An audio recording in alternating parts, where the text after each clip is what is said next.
Assalamualaikum warahmatullahi wabarakatuh. Salam sejahtera untuk kita semua. Salam, Om Swastiastu, Namo Buddhaya, salam kebajikan. Suatu acara yang sangat luar biasa dengan topik yang memang sangat diminati banyak peserta. Saya sampai nggak berkedip mendengar Mbak Anastia menyampaikan masalah tentang kesehatan mental. Kenapa? Karena ini memang sangat dekat juga hubungannya dengan bagaimana seorang ahli gizi mendekati kliennya, karena banyak sekali hari ini permasalahan materi psikologi yang diajarkan. Nah, dengan pencerahan tadi, maka ini semakin memperkaya ilmu kita sebagai seorang nutrisionis terkait dengan psikologi tersebut, gitu ya. Baik, dan apresiasi saya pada seluruh panitia, ya, adik-adik mahasiswa, dan juga salam hormat saya untuk seluruh peserta yang bergabung pada kesempatan ini.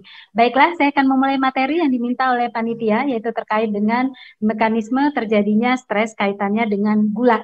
Nah, ini adalah judul yang diminta ke saya. Nah, tentu saja kalau kita ingin melihat bagaimana mekanisme sesungguhnya yang terjadi, kenapa apa yang disampaikan oleh Mbak Anastasia tadi bahwa kenapa ya stres tadi bahwa beliau stres kemudian cari gula dan kemudian semakin craving pengen gula lagi. Nah, memang itu ada mekanisme yang terjadi di tubuh kita. Mari kita lihat agenda pada sesi saya ini. Kita lihat slide berikutnya. Nah, agendanya adalah tentu kita awali dulu dengan memahami jenis-jenis zat gizi. Karena kalau bicara sugar, bicara gula, ya itu bagian dari gizinya kita, gitu ya, bagian dari makanan yang di dalamnya ada zat gizi yang kita butuhkan. Kemudian juga kita pahami dulu mengenai pengertian dan batasan konsumsi gula, karena yang dimaksud dengan sugar itu ada spesifikasinya. Jadi jangan nanti semua kita sebut gula, gitu, karena ada ketentuannya. Kemudian kita pahami juga mengenai pengertian, jenis, dan respon stres, serta efek metabolisme yang ditimbulkan. Kemudian pemilihan makanan saat stres yang kemudian menyebabkan stres lanjutan.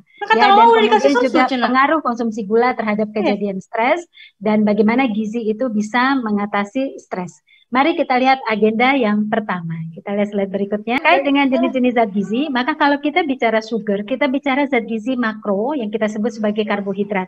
Jadi memang teman-teman kebetulan peserta. Oke, baik. Jadi tadi beragam profesi ya, ada psikolog, ada sosiolog juga, dan ada ahli gizi juga tentunya. Jadi banyak sekali. Nah, kalau kita melihat zat gizi makro tuh karbohidrat yang pertama. Ini merupakan zat gizi yang merupakan sumber energi utama kita. Jadi kalaupun protein bisa menghasilkan energi, lemak bisa menghasilkan energi, tetapi yang paling efisien dipakai untuk tubuh kita dan efektif untuk memberikan energi pada tubuh kita adalah karbohidrat ini. Nah, karbohidrat ini juga kita bedakan lagi yang kompleks dan kemudian yang sederhana. Yang kompleks itu dibedakan lagi, ada yang pati dan ada yang non pati, yaitu serat itu tadi. Lalu kemudian dibedakan lagi menjadi indeks glikemik tinggi dan indeks glikemik rendah. Kenapa itu saya jelaskan? Karena ini terkait dengan energi yang akan kita butuhkan saat kita mengalami stres itu tadi. Sehingga tidak akan pernah kemudian mengarah kepada protein ataupun mengarah kepada lemak, tapi lebih mengarah kepada sumber zat gizi yang paling efisien dan efektif untuk dipakai sebagai sumber energi. Tetapi di karbohidrat itu ada dua pilihan sesungguhnya. Ada yang kompleks dan kemudian ada yang sederhana. Nah, sekarang kita akan melihat yang sederhana ini karena terkait dengan sugar. Tetapi sesungguhnya pilihan kita tidak hanya pada yang sugar, tetapi juga ada yang kompleks. Ya, nah kita lihat slide berikutnya pengertian gula itu sendiri. Jadi kita udah tahu nih bahwa kompleks dan sederhana. Lalu yang gula itu apa gitu ya? Nah, teman-teman semua, kalau kita bicara gula, kita bicara sukrosa. Kita bicara glukosa, kita bicara fruktosa, kita bicara laktosa. Itu kalau kita bicara gula. Tetapi WHO menjelaskan lagi, ketika kita bicara sukrosa, glukosa, fruktosa, laktosa, maka yang berhak disebut gula adalah yang sengaja diedit ke makanan kita. Jadi saya berikan contoh. Ketika kita bicara laktosa, itu kan adalah karbohidrat yang terdapat pada susu. Nah, dia udah terikat pada susu, jadi nggak sengaja diedit ke susu itu tadi, maka dia nggak kita sebut gula. Jadi kalau teman-teman stres lalu konsumsi susu, misalnya, dia tidak berperan sebagai gula yang akan menyebabkan kita craving itu tadi, gitu ya. Nah, kemudian begitu juga fruktosa. Fruktosa ini adalah karbohidrat sederhana yang terdapat pada buah, yang terikat pada buah. Nah, ketika fruktosa ini kita makan dari buah dan dia tidak diedit ke buah, tapi memang terikat pada buah sendiri, maka ini tidak kita sebut sebagai gula. Jadi kalau kita stres kemudian mengkonsumsi buah-buahan utuh, maka efeknya tidak seperti gula, gitu ya. Nah, beda ceritanya kalau buah itu dihancurkan, dilumatkan, lalu dipisahkan tuh antara serat dan fruktosanya. Maka fruktosa yang telah terpisah itu tadi itu masuk dalam kategori gula gitu ya. Nah, lalu kalau glukosa seperti cairan glukosa yang sekarang ada di mana-mana dijual ditambahkan ke makanan kita, lalu sukrosa seperti gula pasir, gula merah, gula aren, itu bagian dari sukrosa, itulah yang kita sebut sebagai gula tadi. Nah, termasuk di dalamnya madu. Madu itu termasuk ke dalam gula walaupun fruktosnya terikat pada madu, tetapi di dalam penelitiannya madu dimasukkan ke kategori gula. Lalu sirup jelas jus buah, tapi buah tidak. Kalau jus buah iya, apalagi konsentrat jus buah. Nah, inilah yang kita pahami sebagai makna sugar itu tadi atau gula itu tadi. Nah, teman-teman, gula ini memang mengandung karbohidrat, tetapi karena efeknya sederhana yang menstimulasi insulin kita bekerja secara berlebihan dan kemudian juga berdampak terhadap metabolisme yang lain, maka ada aturan pakainya, aturan makannya. Ini lihat, kita lihat slide berikutnya. Jadi di dalam batasan konsumsi gula, itu ada 2 cut-off point yang diberikan kepada kita teman-teman. Jadi ada yang dari Kemenkes RI itu menggunakan cut-off point-nya di bawah 10% energi total. Nah, ini mereka munculkan terkait dalam pencegahan penyakit tidak menular, seperti misalnya diabetes, hipertensi, penyakit jantung. Jadi kalau kita ingin terhindar dari risiko itu, konsumsilah gula di bawah 10%. Nah, itu totalnya adalah 52,5 gram. Nah, tadi saya sempat menyimak juga ada teman-teman kemudian yang mengkonsumsi seperti misalnya boba atau minuman kekinian, teh poci, hitung aja gulanya. Saya sudah meneliti pada banyak minuman kekinian, itu rata-rata gulanya ada 39 gram. Jadi bisa dibayangkan, kalau minuman kekinian dikonsumsi dengan makanan kekinian, yang di dalamnya itu aneka bisnis ada, aneka coklat ada, aneka krem ada, ditotalin aja, itu sudah melebihi dari toleransi 1 hari pada tubuh kita. Oke? Nah, tetapi perkeni lebih ketat lagi. Ini bagian kedokteran endokrinologi, terkait dengan hormon ini. Nah, itu lebih ketat, yaitu menggarisbawahi, meng-highlight itu di bawah 5%.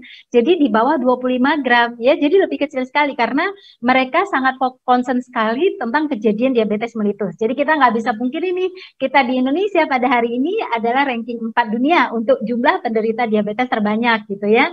Nah, jadi remaja-remaja kita juga sangat kita bantu hari ini untuk mengenal gula itu sendiri. Nah, kalau teman-teman menggunakan makanan kemasan enak, yaitu kita tinggal baca label.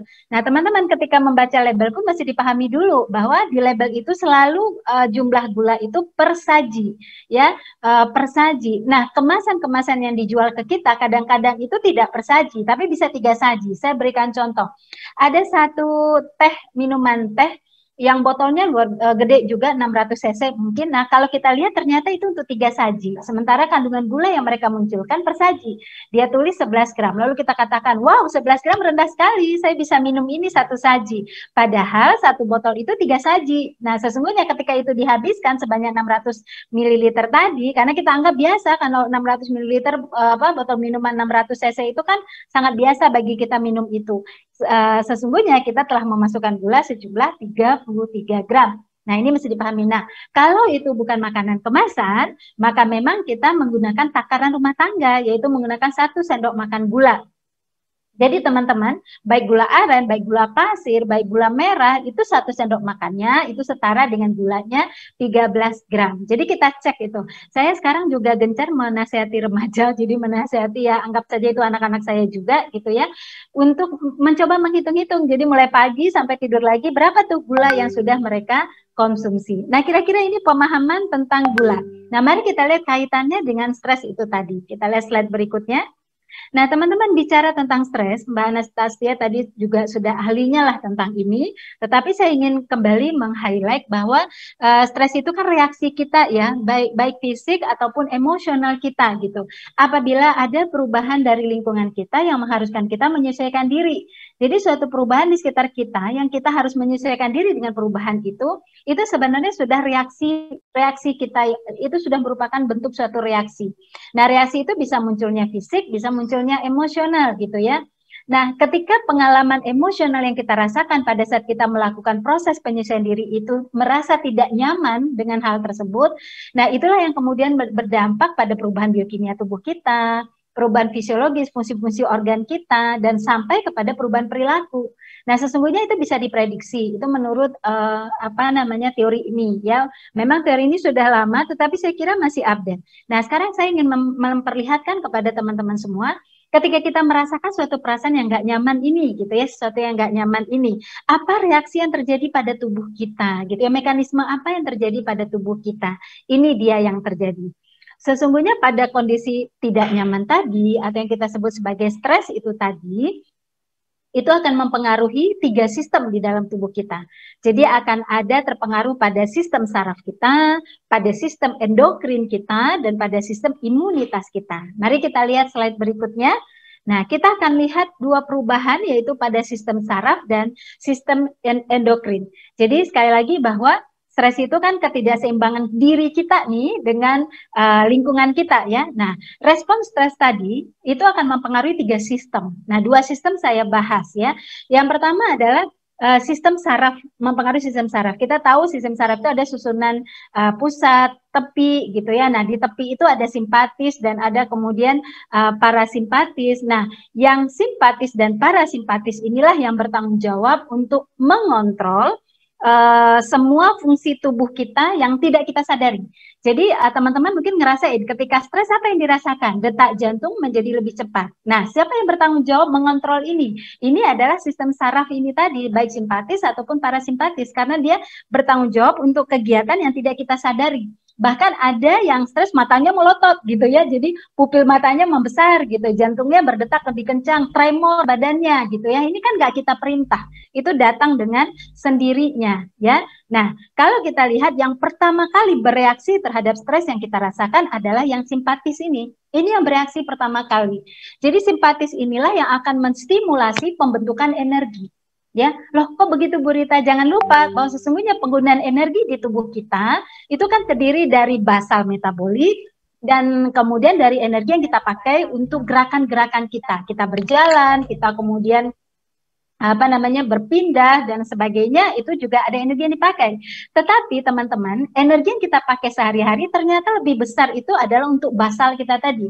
Yang kita nggak sadari itu justru bagaimana jantung kita bekerja, bagaimana ginjal kita bekerja, bagaimana hati kita bekerja, bagaimana usus kita bekerja, dan semuanya itu ternyata 75% dari apa yang kita makan itu dipakai untuk kegiatan itu tadi. Sisanya baru yang kita pakai untuk kegiatan gerakan-gerakan motoriknya kita ini, gerakan-gerakan otot rangka kita. Tapi kalau otot polos, kemudian otot kardio, itu justru menggunakan itu justru adalah yang tidak kita sadari, yang dari basal metabolisme ini tadi. Nah, kembali ke situ. Jadi tadi terlihat respon stres pertama bahwa tiba-tiba jantung berdetak lebih cepat, kemudian juga ini kan respon penyelamatan diri sesungguhnya. Kemudian juga mata jadi melotot, misalnya pipis jadi berulang, jadi sering ke kamar mandi misalnya. Nah, kan ini menunjukkan percepatan dari kerja-kerja organ basal kita gitu ya, kerja organ-organ basal ini. Nah, tentu saja kerja organ basal identik dengan penggunaan energi tubuh. Makanya simpatis langsung bereaksi untuk menstimulasi pembentukan energi di tubuh kita lebih banyak karena dipakai gitu. Nah, yang mengkonversi mengkonversi energi ini untuk meregulasi sel supaya bisa mendapatkan energi-energi tadi secara baik ya, karena seluruh sel akan menjadi aktif pada situasi stres itu. Maka yang mengkonversi itu, meregulasi itu, nah temannya ini yang parasimpatis ini. Inilah jadi simpatis dulu yang akan bekerja, kemudian dilanjutkan oleh parasimpatis, suatu keadaan yang kalau ini berjalan dengan baik, maka tidak akan berdampak pada kesehatan kita. Tetapi pada situasi itu juga sistem endokrin kita bekerja untuk melepaskan hormon yang membuat kemudian hormon ini memancing organ-organ kita itu lebih siaga gitu. Jadi lebih siaga untuk menghadapi keadaan-keadaan yang nanti di luar dugaan gitu ya. Jadi dia siagakan jantung, dia siagakan hati kita, dia siagakan ginjal untuk menjalankan fungsi masing-masing dalam menangkap respon-respon yang tidak nyaman pada tubuh kita ini. Nah, pelepasan hormon inilah yang kita sebut sebagai yang dilepaskan itu adalah yang dari sistem endokrin itu adalah kortikotropin ini. Ya, kemudian juga dia memancing produksi adrenokortikotropik ya, yang menstimulasi korteks adrenal akhirnya menghasilkan kortisol. Jadi glukokortikoid ya sama artinya dengan kortisol. Nah, inilah yang akan mempertahankan keseimbangan metabolisme di tubuh kita ya, keseimbangan ini. Nah, kita lihat stres yang muncul itu bisa sifatnya hanya akut, bisa sifatnya kronis. Jadi artinya respon simpatis, parasimpatis, dan endokrin ini bisa berlangsung hanya sesaat, tapi bisa berlangsung terus-menerus. Nah, ini yang kemudian berdampak pada perubahan pada metabolik kita. Mari kita lihat slide berikutnya. Nah, ini saya katakan. Jadi, kita menamakan distres itu terkait dengan gangguan metabolik kita, itu ada yang akut dan kronis. Nah, kalau yang akut itu biasanya dalam 2 jam reda. Jadi, memang pada saat stres semua yang saya ceritakan tadi, simpatis, parasimpatis, endokrin, itu akan bekerja lebih giat pada situasi stres itu tadi. Tetapi, peristiwa kejadian dari reaksi simpatis, ada adrenalin dan kortisol itu tadi, itu bisa berakhir kurang dari 2 jam. Nah, itu pertanda bahwa stres yang kita rasakan itu hanya akut, kemudian terselesaikan dalam 2 jam. Biasanya kondisi ini tidak berdampak pada kondisi kesehatan, ya, karena ini kita anggap respon normal. Ya, namanya orang hidup pasti ada sesuatu yang tidak sesuai dengan yang diharapkan, tetapi kita diminta untuk menyesuaikan yang tidak sesuai itu. Jadi, yang seperti kata Mbak Anastia tadi, kita punya persepsi ya, bahwa ini menurut kita bukan seperti ini, tapi akhirnya terjadi seperti ini, ya, tubuh menyesuaikan. Nah, dalam situasi normal, dalam 2 jam kondisi itu akan kembali normal. Nah, masalahnya akan terjadi ketika stres itu kronis, berkelanjutan gitu. Jadi 2 jam nggak bisa teratasi dengan baik. Itu terus-menerus terjadi. Maka dampaknya juga kortisol itu akan diaktifasi secara berlebihan. Nah, bisa kebayang ya, aktif kortisol itu secara berlebihan itu di dalam tubuh kita, apa yang terjadi? Bisa kebayang nggak seluruh organ kita itu jadi kejar-kejaran gitu untuk melakukan segala sesuatu gitu ya. Bahkan terjadilah gangguan reseptor. Nah, ini kita sebut suatu respon yang abnormal atau maladaptif. Jadi penyesuaian yang tidak benar gitu. Inilah yang kemudian berdampak negatif bagi kesehatan. Nah, tadi juga kan sudah disampaikan ya, ketika kemudian sudah masuk pada area kronis ini ya, kadang-kadang kita butuh bantuan ahlinya untuk menyelesaikan itu tadi. Nah, saya coba kaitkan dengan makanan ini, situasi ini tadi. Mari kita lihat slide berikutnya. Nah, efek dari peningkatan kortisol tadi sudah kita jelaskan, terjadi bentuk pertahanan keseimbangan tubuh melalui metabolisme glukosa. Loh, kenapa metabolisme glukosa? Kenapa bukan asam amino? Kenapa bukan asam lemak gitu? Toh tiga-tiganya menjadi sumber energi. Nah, seperti yang saya nyatakan di depan tadi, bahwa dari 3 zat gizi makro yang bisa menghasilkan energi di dalam tubuh kita, yang paling efektif, yang paling efisien itu adalah karbohidrat. Sehingga yang terjadi untuk pertahanan keseimbangan tubuh akan berlangsung pada areanya glukosa ini tadi. Nah, kemudian glukosa ini itu tidak hanya terjadi pada saat di luar tubuh. Artinya gini, metabolisme glukosa ini akan berlangsung secara tidak kita sadari karena ada simpatis dan parasimpatis tadi, dan ada pelepasan hormon kortisol juga yang akan membuat kemudian organ hati yang menyimpan banyak karbohidrat di sana dalam bentuk glikogen itu akan melakukan pelepasan glukosa sebanyak mungkin. Jadi kita jadi bertenaga tuh. Sel-sel lemak sendiri dalam peristiwa pembentukan glukosa dari bahan yang bukan karbohidrat, yaitu dari sel lemak, itu akan melepaskan gliserol dan asam lemak bebas yang kemudian bisa di hati itu diubah menjadi glukosa. Jadi udah kebayang ya, hati itu bekerja berat, satu karbohidrat dia lepas, kemudian dia juga membantu sel lemak untuk mengubah gliserol asam lemak yang dihasilkan untuk menjadi glukosa juga gitu ya. Dan otot pun akan menurunkan pengambilan glukosa. Jadi kebayang ya, kenapa stres itu saya jadi lemes ya Bu Rita, juga banyak. Saya kalau stres lemes Bu Rita, ya iya, karena yang membuat kita bisa bergerak ini kan otot ya. Sementara otot itu menurunkan ambilan glukosa karena ada tempat lain yang mesti diisi glukosa lebih banyak. Ya, sehingga dikatakan kortisol ini kalau berlama-lama di tubuh kita efeknya diabetogenik. Kenapa demikian? Karena dia terkait dengan penghasilan glukosa yang tinggi. Saya kira dengan sampai slide ini aja teman-teman bisa ngebayangin nih, oh pantesan ya saya nyari yang manis-manis. Ternyata tubuh saya sendiri nih yang melakukan hal seperti ini gitu ya, yang meminta. Tetapi masalahnya jangan lupa, kita punya kontrol juga ya kan, bahwa ketika itu terjadi, kita menyadari bahwa itu efek yang kadang-kadang kita memberikannya lebih besar dari yang diminta, kan itu permasalahannya ya. Nah, mari kita lihat peningkatan kortisol terkait dengan bagaimana pemilihan makanan. Kita lanjutkan slide berikutnya. Nah, teman-teman, saat peningkatan kortisol, maka dia akan memberikan panah pada peningkatan sekresi leptin. Nah, teman-teman, ini ada yang unik pada peningkatan leptin secretion leptin. Kita tahu leptin itu hormon yang meregulasi rasa kenyang, ya kan? Nah, ini meningkat, Bu Rita. Kenapa malah kita kalau stres lapar? Karena ternyata penelitian mengatakan peningkatan leptin tidak disertai dengan sensitivitasnya leptin. Yang terjadi justru resisten, sama kayak orang diabetes. Orang diabetes itu kalau yang tipe 2, insulinnya normal. Kalau dicek itu kadang ada insulinnya tinggi. Tapi kenapa nggak mampu merubah glukosa menjadi glikogen atau menjadi sel-sel lemak tubuh? Karena dia tidak lagi sensitif. Dia sudah resisten. Karena dia dipaksa untuk diproduksi selalu dalam jumlah besar pada setiap saat. Pada akhirnya dia resisten. Sama dengan leptin yang disekresikan dalam jumlah berlebihan membuat dia menjadi resisten. Nah, inilah yang kemudian menyebabkan terjadi peningkatan nafsu makan, mengasup energi lebih tinggi. Nah, sesungguhnya kejadian ini hanya terjadi pada hari pemicu stres itu terjadi. Nah, cuman teman-teman, kenapa Bu, saya itu stresnya udah teratasi dalam 2 jam, kenapa masih berlanjut saya mengkonsumsinya? Ini tergantung kepada apa makanan yang dipilih. Jadi ini yang kemudian tidak berhenti dalam saat pemicu stres saja, tapi berkelanjutan sampai beberapa jam setelah pemicu stres yang nggak ada, dia masih melakukan peristiwa mengkonsumsi sugar. Karena waktu dia memilih makanan saat terjadinya pemicu stres, dia salah gitu ya. Nah, kemudian juga nanti regulasi leptin memang akan makin menurun ya, sehingga akibatnya yaitu tadi keinginan makan jadi tidak terkendali gitu ya. Walaupun ada beberapa yang kemudian responnya justru sebaliknya gitu ya. Respon sebaliknya itu dia menutup dirinya semuanya, termasuk menutup apa yang diinginkan oleh dirinya.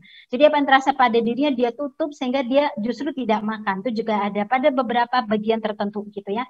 Nah, kemudian ketika rasa lapar itu muncul, sebenarnya tidak hanya mempengaruhi rasa lapar, kehadiran kortisol yang berlebihan ini, tapi juga mempengaruhi perilaku mencari makanan. Jadi perilaku kita juga dia pengaruhi. Dia ajak, jadi saya ingin mengatakan, memilih makanan. Kalau saya memilih makanan A, itu perilaku saya gitu ya. Nah, ternyata kortisol itu juga mengajak kita berperilaku untuk memilih makanan yang berkalori. Nah, yang berkalori itu memang adalah manis dan lemak. Itu kan yang berkalori itu 2. Sehingga kenapa kemudian orang cenderung ya manis, ya yang gorengan atau berlemak itu tadi. Karena memang perilaku itu dipengaruhi oleh kehadiran kortisol. Nah, tetapi kemudian asupan yang berlebihan tanpa kontrol dari kita, itu justru mengaktifkan dopamin. Nah, inilah munculnya craving itu tadi. Yang membuat kemudian ketagihannya berlanjut. Nah, teman-teman, ternyata makanan yang kita pilih saat stres, itu justru ada yang kemudian memicu stres lagi. Nah, ini yang harus kita sadari, yang kita pahami. Mari kita lihat slide berikut ini. Nah, ini adalah pemilihan makanan saat stres yang akan menyebabkan stres. Oke, jadi makanan itu ada yang mengatasi stres kita, tapi ada makanan itu yang justru akan memicu stres kelanjutan. Nah, ini harus kita pahami. Satu, ketika kita, jadi kan kalau kita lihat yang ke kiri tuh, yang skema itu tadi, bahwa pelepasan gula darah akan mempengaruhi kortisol, akan mempengaruhi adrenalin, begitu lingkaran setannya, nggak putus-putus gitu ya. Nah, pada saat seseorang stres lalu dia memilih roti yang dari olahan tepung putih, yang nggak ada lagi seratnya di situ. Jadi benar-benar tepung putih, bukan gandum. Jadi tepung yang memang seratnya udah nggak ada. Nah, kalau itu yang dia pilih, apa yang terjadi? Zat pada karbohidrat itu sifatnya sudah sederhana, ya, tidak lagi kompleks, walaupun asalnya dia dari zat yang kompleks gitu ya. Nah, itu akan menyebabkan lonjakan kadar glukosa darah. Jangan lupa, setiap peningkatan kadar glukosa darah, peningkatan hormon insulin mempengaruhi kinerja otak untuk menghasilkan hormon-hormon stres lainnya. Oke, mempengaruhi hormon stres lainnya. Jadi ini makanan yang kita maksud untuk mengatasi stres, justru dia akan menyebabkan stres lanjutan gitu. Lalu yang kedua, garam. Garam itu adalah natrium, komposisi utamanya natrium. Kalau ini berlebihan, dia akan menyebabkan retensi cairan. Nah, teman-teman tahu ya bahwa ketika stres aja jantung kita itu udah berdetak lebih cepat. Dipengaruhi oleh natrium, semakin cepat detakannya, maka semakin dia memancing untuk mendapatkan energi lebih. Nah, akhirnya ini. Nah, lonjakan kadar glukosa darah menjadi tidak stabil. Nah, ini akan kemudian berdampak pada keinginan lagi makan karbohidrat lagi, karena glukosa darah nggak stabil. Setiap glukosa darah yang tidak stabil, tubuh pasti akan merespon untuk meminta kembali karbohidrat dimasukkan ke dalam tubuhnya tadi. Nah, yang keempat, makanan yang dipilih kafein. Ada yang kemudian minum kopi hitam, nggak pakai gula, Bu Rita, kafein doang. Ya, walaupun nggak pakai gula, kafein sendiri itu mempunyai peran stimulasi detak jantung. ya, karena emang efek kafein seperti itu, apa dari kopi ataupun kafein dari makanan-makanan lain atau dari minuman lain kan juga kafein itu tersedia.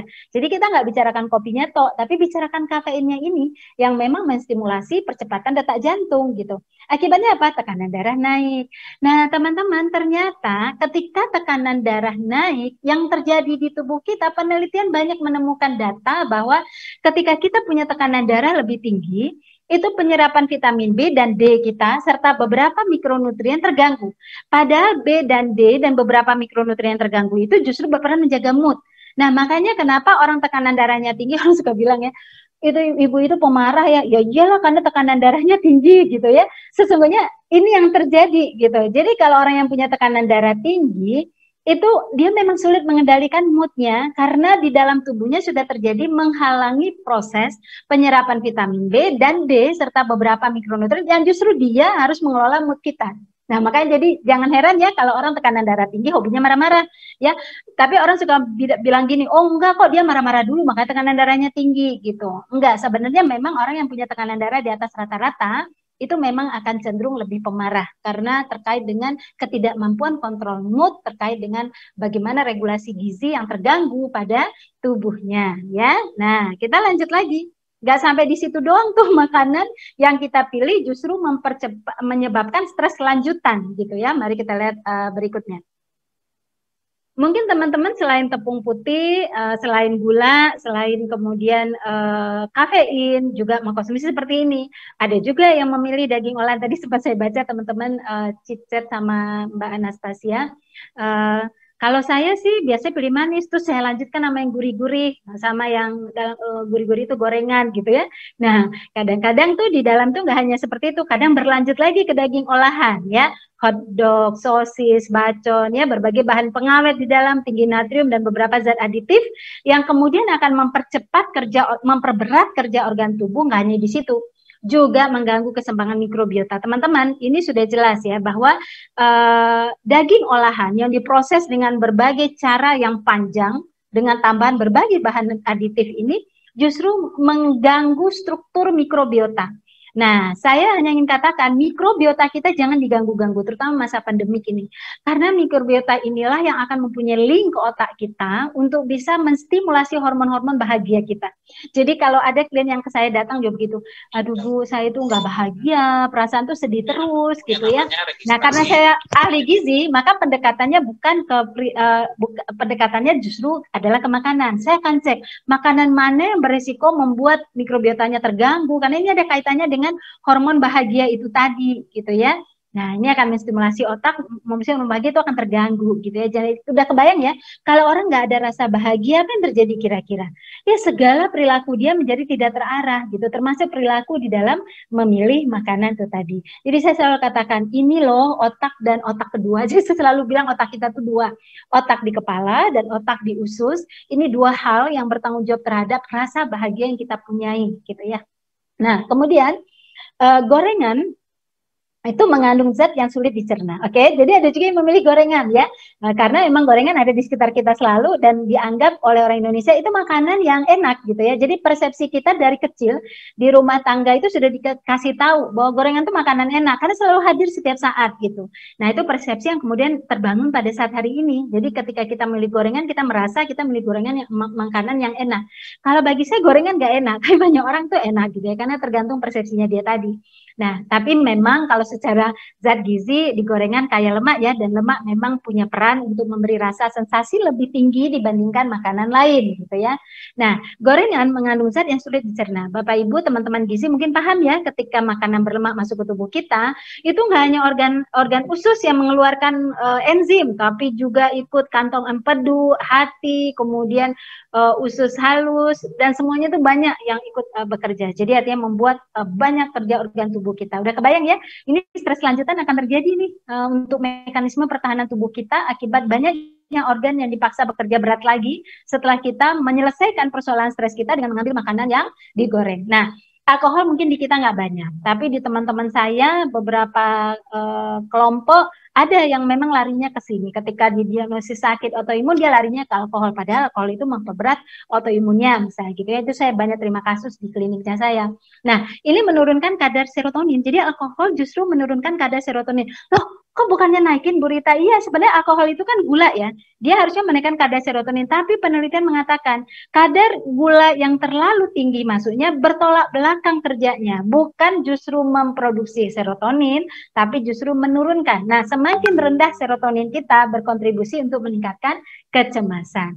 Nah, ini yang penjelasan craving saya tadi kenapa. Nah, tetapi teman-teman, selain mekanisme ini, ternyata perilaku kita memilih makanan itu juga dipengaruhi oleh perilaku masa lalu kita.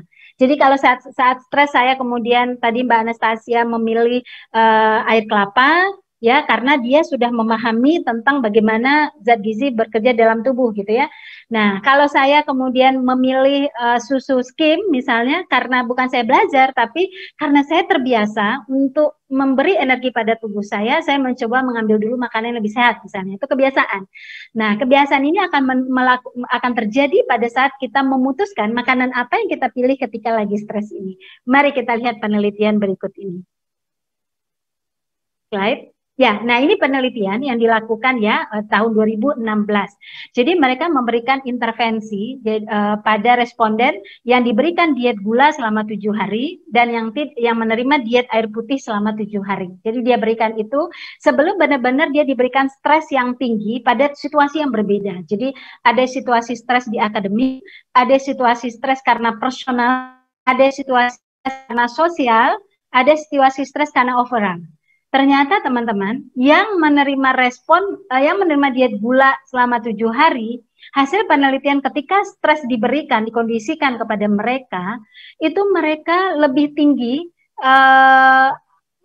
stres yang mereka alami lebih tinggi saat menerima beban stres itu tadi. Jadi saat menerima suatu situasi yang mereka harus adaptasi, itu dia memberikan perjuangan yang lebih tinggi, stres yang lebih tinggi, respon yang lebih tinggi. Yang menerima, kita bisa lihat ya, yang di akademik perbedaannya. Jadi yang kuning itu adalah kelompok yang menerima diet gula. Yang biru itu kelompok yang menerima diet air putih. Ya terlihat ya, yang sosial malah tinggi banget, perbedaan jomplang banget ya. Dan yang overall nih stres apa aja gitu yang dikondisikan itu lebih banyak di situ, tidak satu item, itu juga berbeda. Nah jadi kita bisa lihat ya, teman-teman remaja nih saat ini nggak bisa dipungkiri kalian memang tinggi sekali konsumsi gulanya. Sesuai dengan penelitian saya tahun 2018, itu asupan gula remaja di SMA, ya taraf setingkat SMA ini ya, mendapatkan hasil rata-rata mereka mengkonsumsi gula 88 gram per hari dari makanan dan minuman yang mereka nggak sadari itu. Jadi mereka nggak sadari sama sekali itu. Sementara gerakan fisik mereka kita temukan sangat rendah. Jadi sangat jomplang banget hasil itu terhadap bagaimana tubuhnya, metabolisme tubuhnya. Jadi kebayang remaja kita hari ini akan lebih rentan stres ini. Kenapa demikian? Stres yang sedikit saja akan membuat dia akan merespon lebih berat karena dia sudah terbiasa menerima diet gula itu tadi. Oke ya remaja semua ya terlihat di sini. Mari kita lihat slide berikutnya. Nah kemudian ini adalah kadar kortisol yang diukur. Jadi berdasarkan pengukuran tertentu yang mendapatkan hasil kortisolnya, ditemukan juga ternyata memang yang menerima sugar kadar kortisolnya jauh lebih tinggi dibandingkan dengan responden yang menerima diet tanpa gula. Jadi kita yang punya kebiasaan makan gulanya tinggi, ketika stres kortisol kita diproduksi ternyata lebih tinggi dibandingkan yang konsumsinya selama ini tidak banyak gula, gitu ya. Artinya sesuai kebutuhannya saja, maka jumlah kortisolnya tidak banyak. Nah ini juga terlihat ya dari hasil penelitian ini. Mari kita lihat slide berikutnya. Nggak sampai di situ, nah di sini juga respon stres normal. Kan tadi kita cerita ya, ternyata respon stres itu ada yang masih dianggap normal, ada yang masih dianggap abnormal. Ya, jadi kalau yang dianggap normal itu adalah yang kortisol dari 1 naik ke 2, dari 2 naik ke 3 itu dianggap normal. Ya, tapi kortisol 1 kedua, jadi ini dibedakan yang abnormal dan normal. Ternyata juga yang gula, yang menerima gula itu punya respon peningkatan kortisolnya juga terlalu cepat untuk ke arah yang respon untuk ke normalnya terlalu rendah gitu ya. Nah ini juga dilihat perpindahan respon gitu ya. Nah kita ketahui bahwa yang mengkonsumsi gula itu penurunan atau kenaikan responnya itu terlalu tinggi, sehingga ini juga berbahaya terhadap naik mood yang mereka rasakan. Ya, mari kita lihat slide berikut ini, kaitan stres dan gizi dengan dua panah yang nggak bisa kita pisahkan. Ini saling memutar. Sehingga nanti kalau kita seorang ahli gizi atau teman-teman yang pendekatannya gizi gitu ya, maka kita mengarah ke memutus rantai di gizi ini tadi. Jadi gizinya kita perbaiki dulu, nanti mempengaruhi stres. Tapi kalau teman-teman ke psikolog, mungkin stresnya dia perbaiki, nanti mengarah ke pemilihan makanan. Kebayang ya cerita saya ini ya. Jadi ini memang suatu lingkaran yang nggak terputus. Jadi saya ulangi lagi, kalau teman-teman datang ke saya akan perbaiki gizinya sehingga teman-teman bisa merespon stres dengan baik. Tapi kalau teman-teman datang ke psikolog, stresnya yang diajak teman-teman bisa menghadapi dengan baik sehingga akan mempengaruhi teman-teman memilih makanan yang baik gitu. Nah itu lingkaran. Jadi sebenarnya saya datang kemana Bu? Datang dua-duanya aja gitu ya. Semoga urusannya cepat selesai gitu. Nah untuk gizi tentu saja yang kita anjurkan adalah bagaimana kita berikan makanan yang bisa merangsang produksi serotoninnya dia. Jadi emang ada makanan-makanan yang bisa merangsang produksi serotonin, yang membuat dia moodnya jadi lebih baik. Nah sistem imun, karena teman-teman, tadi kan saya katakan bahwa respon tubuh kita terhadap stres itu ada 3 kan ya, sistem saraf, endokrin, dan sistem imun. Kalau sistem imun itu turun, kita semakin gak berdaya melawan stres, semakin gak berdaya gitu. Malah tahu ujung-ujungnya kita malah sakit gitu, karena banyak virus, bakteri yang ada di sekitar kita gitu. Lalu juga kita akan berikan makanan yang meningkatkan fungsi saraf. Makanan yang bisa membuat ototnya lebih relaksasi gitu. Nggak enak kan ya, kalau misalnya kita stres tuh jantungnya itu nggak enak, mau ngomong sama siapa aja nggak enak, jantung kita ini nggak bisa diatur. Makanan ada yang membantu dia lebih mampu relaksasi gitu ya. Dan kemudian makanan-makanan yang berperan sebagai antioksidan, terutama ketika stres itu radikal bebas kita akan meningkat jumlahnya. Nah itu harus digempur oleh antioksidan. Nah secara alami kita punya, tapi mungkin nggak cukup dalam kondisi stres, sehingga butuh makanan tambahan yang berperan sebagai antioksidan. Ya, kita lanjut lagi. Alfa triptofan itu butuh pembentukan triptofan menjadi hidroksitritrophan itu membutuhkan berbagai zat gizi. Jadi saya ingin mengatakan serotonin diproduksi atas bahan dasar triptofan adalah asam amino. Jadi harus mengkonsumsi asam amino triptofan. Kenapa tadi saya katakan, loh kok Bu Rita pilihnya pisang kalau kok pilihnya justru susu waktu stres? Iya, saya selalu kalau stres saya minum susu, saya makan pisang misalnya gitu kan. Kenapa Bu Rita? Ya ini tadi dasarnya adalah melihat mekanisme ini. Jadi triptofan itu asam amino, lalu triptofan itu dibantu dengan zat besi, magnesium, kalsium, B6, asam folat, vitamin C, B6, zinc, magnesium itu berperan dalam perpindahan mekanisme ini menjadi benar-benar terproduksi serotonin kita gitu. Baik, kita kira-kira ini penutup yang bisa saya sampaikan kesimpulannya. Nah, tentu untuk lebih lanjut teman-teman, saya hanya mengatakan bahwa saat ini Litbangkes sudah menjelaskan hasil penelitian terbarunya mereka bahwa permasalahan kesehatan pada saat ini itu disebabkan urutan terbesar adalah pola makan. Jadi kalau dulu nih teman-teman saya sharing 5 tahun yang lalu, itu yang pertama stres memang. Stres, pola makan, pola gaya hidup lain-lainnya, termasuk pola tidur, pola exercise. Tapi hari ini ternyata pola makan naik ke urutan pertama. Jadi saatnya juga, saya setuju Mbak Nastia menyampaikan bahwa ayo gizi disosialisasikan. Sesungguhnya kita udah gencar mensosialisasikan di sekolah-sekolah juga, karena kita tahu persoalan terbesar itu sekarang adalah karena ada hubungan langsung dengan pemilihan makanan itu tadi atau pola makan. Baik, saya kira demikian. Kita lihat slide berikutnya. Saya kembalikan ke Mbak Caroline, moderator. Terima kasih.